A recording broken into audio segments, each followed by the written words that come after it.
Il Vangelo e il commento di domenica 27 giugno 2021. Nel nome del Padre e del Figlio e dello Spirito Santo. Amen. Dal Vangelo secondo Marco. In quel tempo, essendo Gesù passato di nuovo in barca all'altra riva, gli si radunò attorno molta folla, ed egli stava lungo il mare. E venne uno dei capi della sinagoga, di nome Gairo, il quale, come lo vide, gli si gettò ai piedi e lo supplicò con insistenza: «La mia figlioletta sta morendo, vieni a imporle le mani perché sia salvata e viva». Andò con lui, molta folla lo seguiva e gli si stringeva intorno.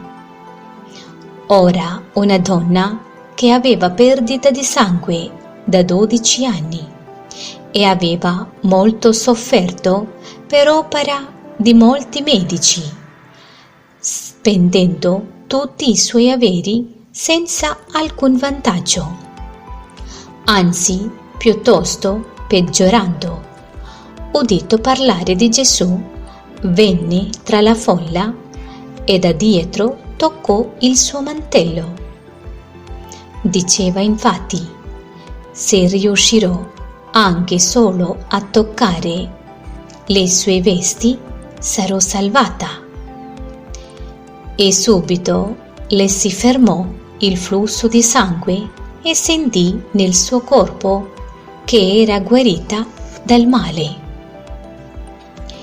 E subito Gesù, essendosi reso conto della forza che era uscita da lui, si voltò alla folla dicendo: «Chi ha toccato le mie vesti?» I suoi discepoli gli dissero: «Tu vedi la folla che si stringe intorno a te e dici: chi mi ha toccato?» Egli guardava attorno per vedere colei che aveva fatto questo. E la donna, impaurita e tremante, sapendo ciò che le era accaduto, venne, gli si gettò davanti e gli disse tutta la verità. Ed egli le disse: «Figlia, la tua fede ti ha salvata, vai in pace e sii guarita del tuo male». Stava ancora parlando quando dalla casa del capo della sinagoga vennero a dire: «Tua figlia è morta, perché disturbi ancora il maestro?» Ma Gesù, udito quanto dicevano, disse al capo della sinagoga: «Non temere, soltanto abbi fede». E non permise a nessuno di seguirlo, fuorché a Pietro, Giacomo e Giovanni, fratello di Giacomo. Giunsero alla casa del capo della sinagoga ed egli vide trambusto e gente che piangeva e urlava forte. Entrando disse loro: «Perché vi agitate e piangete? La bambina non è morta, ma dorme».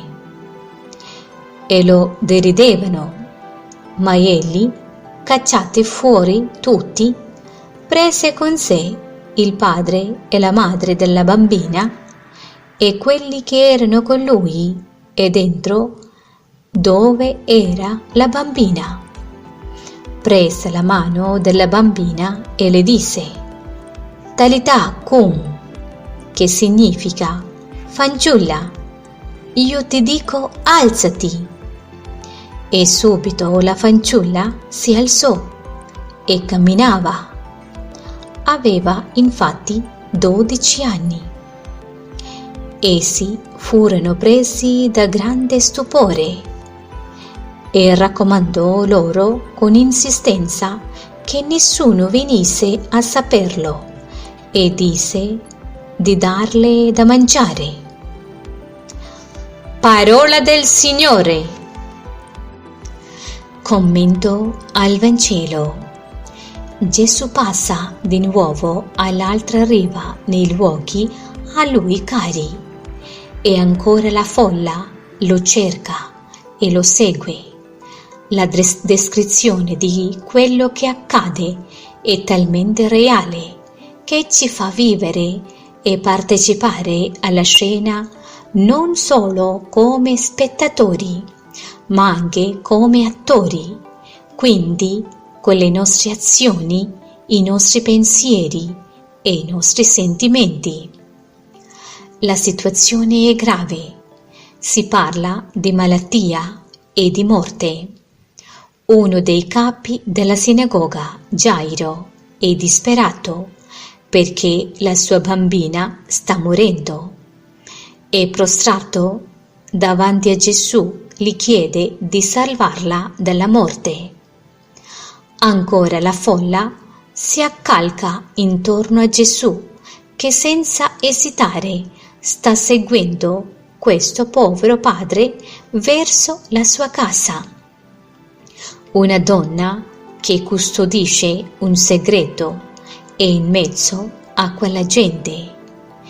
È andata lì proprio da Gesù perché vuole vederlo, vuole toccarlo.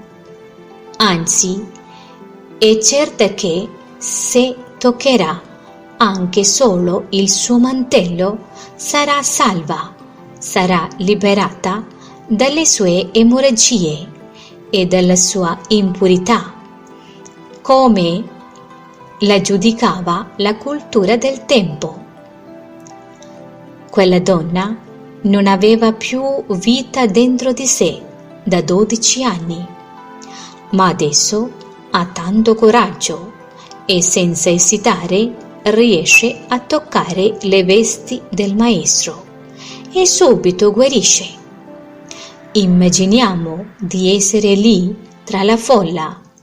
Lo stupore e la gioia ci stanno per sorprendere e sentiamo addirittura l'emozione di lei che si sente definitivamente salvata.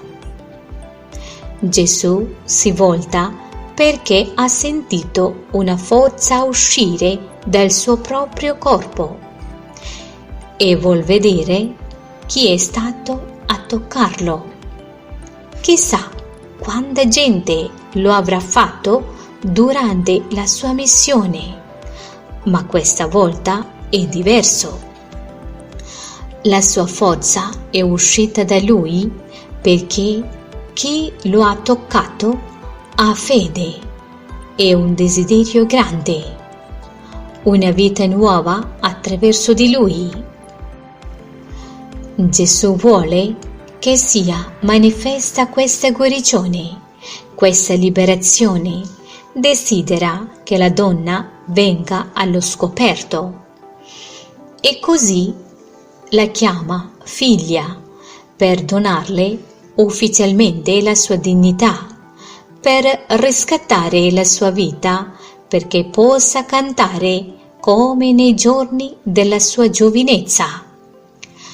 Dal libro del profeta Osea, capitolo 2, versetti 17. La chiama figlia perché ha cercato, perché ha creduto, perché ha toccato la divina misericordia del Padre. Adesso Gesù corre da quella bimba morente, seguendo da Pietro, Giacomo e Giovanni come testimoni. Ma nel frattempo la piccola è morta. Lui non serve più. Secondo qualcuno, non temere, soltanto abbi fede, dice Gesù a Gairo. Abbi fede come quella donna appena guarita.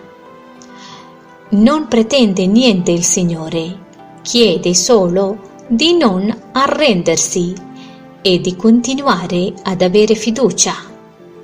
La bambina non è morta, ma dorme.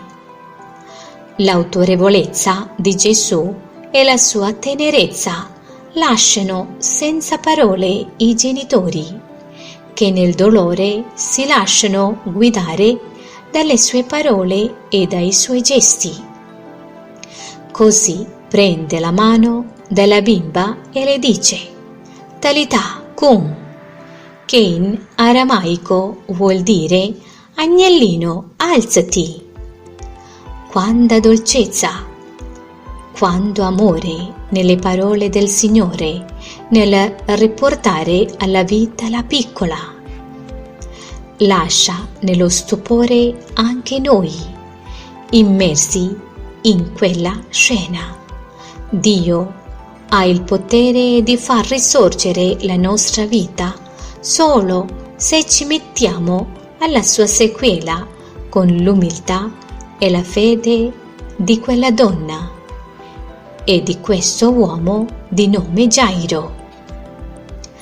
Lasciamo che il Signore si manifesti e svolgori attraverso la nostra vita. Preghiamo.